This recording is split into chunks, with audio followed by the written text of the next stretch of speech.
Welcome back दोस्तों। आज की मूवी का नाम है गुंटू मोट्टे, जिसका मतलब है बैगेज, जिसका मतलब है सामान। लेकिन इस मूवी के हिसाब से इसका मतलब सामान नहीं आता, इसका मतलब बोझ है, मतलब किसी का बोझ उठाना। और एक कन्नड़ा लैंग्वेज मूवी है जो 2019 में रिलीज हुई। इससे पहले भी मैंने ऐसी कैटेगरी की कुछ मूवीज एक्सप्लेन कर चुका हूँ, जैसे जून, दिया, कमली फ्रॉम नाडू कावेरी और कलर फोटो भी उसी के नीचे आती है। मतलब ये एक लड़की की कहानी है। मूवी तो मुझे बहुत ही इंटरेस्टिंग लगी। इस मूवी को देखते समय आपको अपने स्कूल डेज याद आएंगे और इसी तरह ये मूवी बहुत ही हार्ट टचिंग है। तो खैर चलिए देखते हैं क्या है इस लड़की की कहानी। उससे पहले अगर अपने चैनल पर नए हैं तो अपना प्यार दिखाइए, अगर पुराने हैं तो और प्यार लुटाइए। मूवी के शुरुआत में ही कुछ स्टूडेंट्स को दिखाया जाता है और एक्चुअली ये स्टूडेंट्स डिग्री स्टूडेंट्स होते हैं और आज इन लोगों का रिजल्ट आया है। अपना रिजल्ट देखने के बाद दो लड़कियां मीरा नाम की एक लड़की को ढूंढने लगते हैं, लेकिन मीरा एक थिएटर में बैठकर मूवी देख रही होती है। खैर रिजल्ट्स आने की खुशी में ये स्टूडेंट्स किसी जगह पर जाने का ट्रिप बनाते हैं और ये स्टूडेंट्स अपने बस का वेट करते रहते हैं। जब ये लोग मीरा के बारे में जानने के लिए मीरा के घर को कॉल करते हैं तो मीरा की माँ इन लोगों को बताने लगती है कि मीरा दोपहर ही निकल गई। उसके बाद मीरा को दिखाया जाता है जो किसी हिल टॉप पे बैठी हुई रहती है, इन हंसी वादियों को एंजॉय कर रही होती है। यहाँ आने के बाद मीरा अपने बैग से अपनी डायरी निकालकर अपने बारे में लिखते हुए हम व्यूवर्स को अपनी कहानी सुना रही होती है।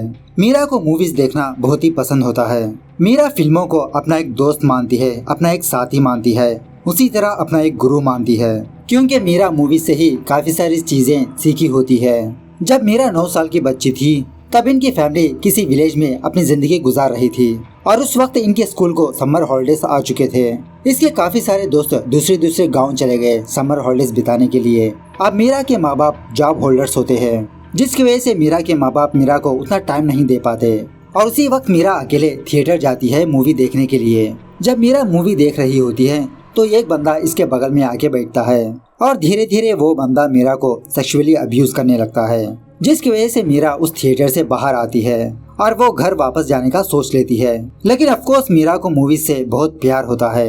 एक तरफ मीरा वापस अपने घर नहीं जा सकती बिना मूवी देखे, तो उसी वक्त मीरा ये सोचती है कि दूसरों के लिए ये अपना डिसीजन नहीं चेंज करेगी और उसी वक्त मीरा बालकनी में जाकर वो सारी मूवी देख लेती है। कहने का मतलब ये है कि मीरा को मूवी से इतना प्यार होता है। मीरा एक मुश्किल को सामना करते हुए भी उस मूवी को देखा। खैर कुछ सालों बाद मीरा की फैमिली गांव से शहर को शिफ्ट होती है। जब मीरा 9th क्लास में थी उस वक्त एक लड़का मीरा को रेड रोज देकर उसे प्रपोज करने लगता है। उस वक्त मीरा प्यार व्यार के बारे में कुछ भी नहीं जानती, लेकिन उस लड़के ने उस फूल को अपने हाथों से बनाया हुआ रहता है, तो उस लड़के की मेहनत को देखते हुए मीरा उस फूल को ले लेती है। ये देखकर वो लड़का ये समझने लगता है कि मीरा इसके प्यार को एक्सेप्ट कर लिया। धीरे धीरे वो लड़का मीरा के करीब आने लगता है, लेकिन तब भी मीरा को कुछ समझ नहीं आता, क्योंकि मीरा के गांव में लड़का लड़की एक दूसरे के साथ बहुत अच्छी तरह से खेला करते थे। सो मीरा बॉय से बात करना ये पहली बार नहीं है। खैर एक दिन मीरा के स्कूल में फंक्शन हो रहा होता है तो मीरा उस काम में लगी रहती है। तभी वो लड़का मीरा के पास आता है, उसके बगल में बैठता है और धीरे धीरे उसके पैर पर हाथ रखता है। ये देखकर मीरा को अपना बचपन का वो इंसिडेंट याद आने लगता है और ये समझने लगती है कि इसके साथ कुछ गलत हो रहा है। जब से मीरा उस लड़के से बात करना बंद कर देती है, वो लड़का मीरा से बार बार बात करने की कोशिश करता है, लेकिन मीरा इसे इग्नोर कर देती है। खैर इसी दरमियान में मीरा और उसकी फैमिली सलमान खान की हम आपके है कौन मूवी देखने के लिए थिएटर जाते हैं। उस फिल्म को देखने के बाद मीरा सलमान खान से बहुत प्यार करने लगती है और सलमान खान के फोटोज गैदर करके अपनी बुक में छुपाने लगती है और उसी तरह मीरा सलमान खान को लव लेटर भी लिखती है। एक दिन ये चीज मीरा की माँ देख लेती है। मीरा को बहुत डांटने लगती है कि तुम पढ़ाई करने के बजाय ये सब हरकतें कर रही हो। खैर एक दिन मीरा को मधु नाम के एक लड़के में सलमान खान की फेस नजर आती है और यही बात मीरा अपने एक फ्रेंड को बताने लगती है कि मधु साइड से सलमान खान नजर आता है ना। तो मीरा की फ्रेंड भी मधु को देखकर मीरा को बताने लगती है, हाँ यार एक एंगल से वो सलमान खान ही नजर आ रहा है। ये बात सुनने के बाद मीरा की दुनिया ही बदल जाती है। मीरा को समझ में नहीं आता कि ये प्यार है या कुछ और है। मीरा बस मधु के अंदर सलमान को देखा और उससे प्यार करने लगी। इस तरह से धीरे धीरे मीरा मधु को फॉलो करने लगती है, उसे हर हमेशा देखकर मुस्कुराने लगती है। कुछ दिनों बाद मधु भी मीरा को ऑब्जर्व करता है कि मीरा इसे देख रही है। ये जान लेने के बाद मधु मीरा को प्रपोज करता है और मीरा इसका प्रपोजल एक्सेप्ट कर लेती है। इस तरह से इन दोनों का प्यार का सफर शुरू होता है। जहाँ पर भी हो ये दोनों एक दूसरे के साथ नजर आते हैं। उसी तरह ये दोनों स्कूल को बंक मार के स्कूल के बाहर भी मिलने लगते हैं। अपने पहले प्यार को बहुत ही एंजॉय करने लगते हैं। एक दिन मधु मीरा को ग्रीटिंग देते हुए उससे एक किस मांगने लगता है। मीरा पहले तो नखरे दिखाने लगती है, लेकिन बाद में मीरा इस बात के लिए राजी हो जाती है। एक दिन स्कूल खत्म होने के बाद जब क्लास में कोई भी नहीं होता तो मधु और मीरा ये दोनों उस क्लासरूम में आकर किस को शेयर करने लगते हैं। किस करने के बाद यहाँ पर मीरा मधु से एक सवाल पूछने लगती है, क्या मैं प्रेग्नेंट हो जाऊंगी? इसीलिए कहते हैं पहले पढ़ाई करो। मधु कहने लगता है, थत, इससे प्रेग्नेंट नहीं होते पगली। प्रेग्नेंट कैसे होते हैं कल बायोलॉजी की क्लास में सुन लेना। खैर जब मीरा और उसके फ्रेंड्स अपने घर जा रहे होते हैं तभी एक ऑटो इनके सामने आके रुकता है और वो ऑटो ड्राइवर मीरा को बहुत पसंद कर रहा होता है। लेकिन मीरा उस ऑटो ड्राइवर से कहने लगती है, प्लीज मेरे पीछे मत आओ, मैं तुम्हें पसंद नहीं करती। ऑटो ड्राइवर पूछने लगता है, क्या तुम उस मधु की वजह से मुझे पसंद नहीं करती? प्लीज मेरे लव को एक्सेप्ट कर लो। और तभी एक अंकल मीरा को आवाज लगाता है। उस अंकल की आवाज सुनने के बाद वो ऑटो वाला और उसके दोस्त वहाँ से चले जाते हैं। उसी दिन शाम मीरा मधु को कॉल करके केयरफुल रहने के लिए कहती है। उस वक्त मधु को कुछ भी समझ में नहीं आता। खैर दूसरे दिन ये दोनों जब बस स्टॉप पे होकर अपने स्कूल बस का वेट कर रहे होते हैं तभी वहाँ पर उस ऑटो ड्राइवर का एक दोस्त मधु के पास आता है और उससे कहने लगता है, क्या तुम 2 मिनट के लिए साइड में आ सकते हो, मुझे तुमसे कुछ बात करनी है। तो मधु उसी तरह से उस बंदे के साथ जाता है। थोड़ी देर बाद मधु उन लोगों से पिट के वापस यहाँ पर आता है। जब मीरा इन जख्मों के बारे में मधु से पूछने लगती है तो मधु मीरा पर गुस्सा होते हुए उससे पूछने लगता है, क्यों तुमने हमारे बारे में उनसे कहा? मीरा बताने लगती है, नहीं मैंने उनसे कुछ भी नहीं कहा। मधु कहने लगता है, तो फिर उनको कैसे पता चला? इस तरह से इन दोनों में एक छोटा सा झगड़ा हो जाता है। जब मीरा अपने बस में बैठकर वापस अपने घर जा रही होती है तो मीरा ये सोचने लगती है कि फिल्मों में तो ऐसा नहीं होता, हीरो गुंडों को पीटता है, लेकिन यहाँ पर मेरा हीरो पिट के आया। अपने प्यार के लिए हीरो कुछ भी कर सकता है, लेकिन उल्टा मधु मुझ पर चिल्ला रहा है। लेकिन फिर भी मीरा मधु से बहुत प्यार करती रहती है।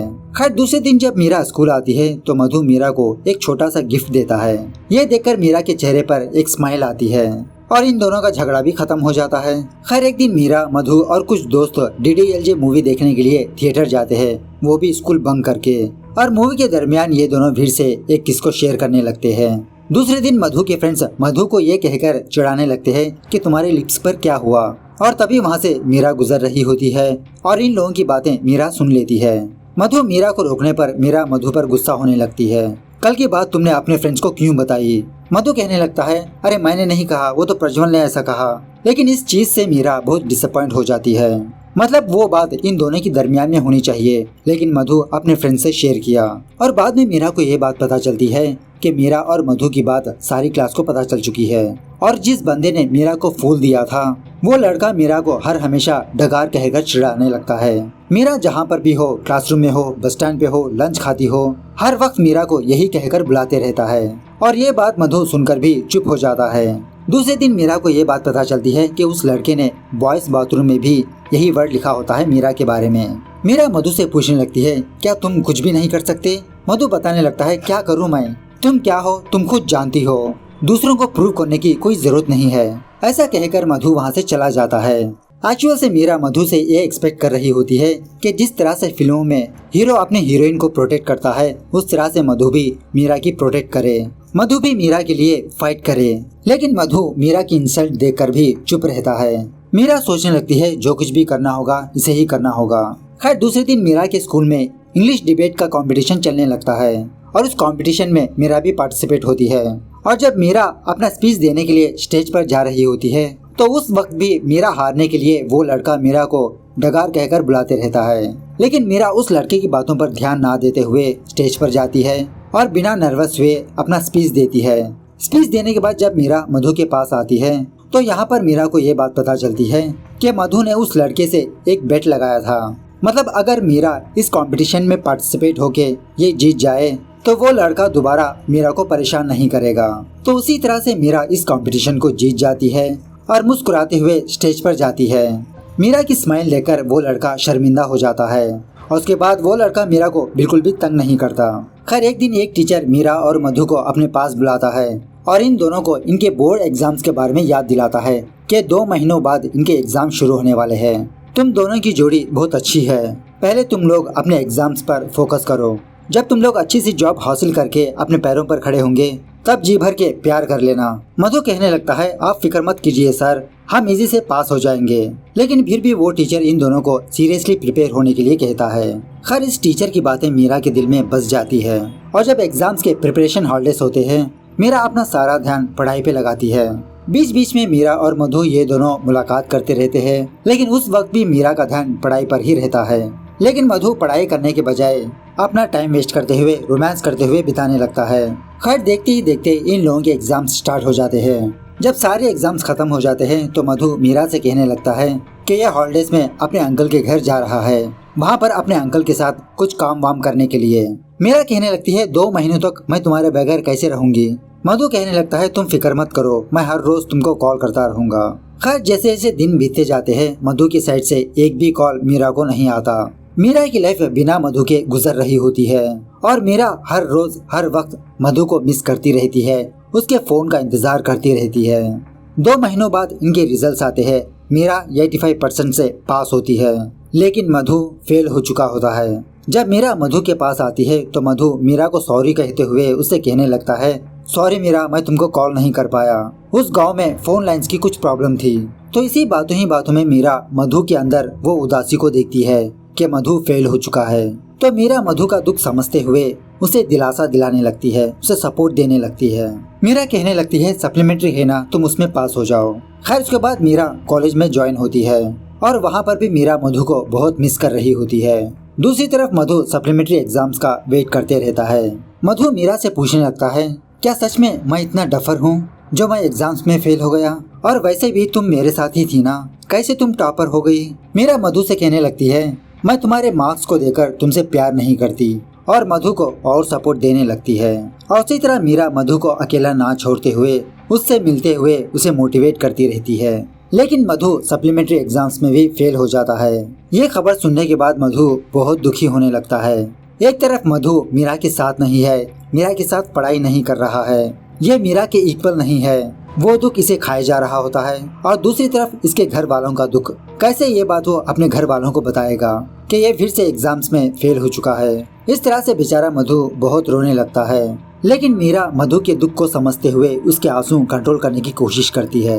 खैर दूसरे दिन मधु का एक फ्रेंड मीरा को लेकर मधु के घर जाता है और यहाँ आने के बाद मीरा को ये बात पता चलती है कि मधु सुसाइड करके मर चुका है। मधु की लाश को देखने के बाद मीरा बेचारी टूट के बिखर जाती है। मीरा मधु के लाश के पास जाकर बहुत ही मुश्किल से उसका चेहरा छूने लगती है और बेचारी खुल के वहाँ पर रो भी नहीं सकती। इस तरह से मीरा फिर से अकेली हो जाती है। घर आने के बाद मीरा ये सोचने लगती है मधु ऐसे कैसे मुझे छोड़ के जा सकता है। क्या उसे उसकी बहन भाई माँ बाप की याद नहीं आई? क्या उसने उनके बारे में नहीं सोचा? क्या प्यार करने वाले ऐसा अकेला छोड़ के जाते हैं? सिर्फ एग्जाम में फेल होने की वजह से इतने सारे लोगों को छोड़ के गया। इस तरह से अपने आप में सवाल करते हुए बहुत रोने लगती है। मधु सिर्फ अकेला ही इस दुनिया से नहीं गया, मधु मीरा की खुशी लेकर भी गया है। उसके बाद मीरा पहाड़ी पर जाकर सुसाइड करने की कोशिश करती है, लेकिन मीरा सुसाइड नहीं कर पाती। मीरा को कुछ लोग सताया, लेकिन फिर भी मीरा सुसाइड नहीं किया।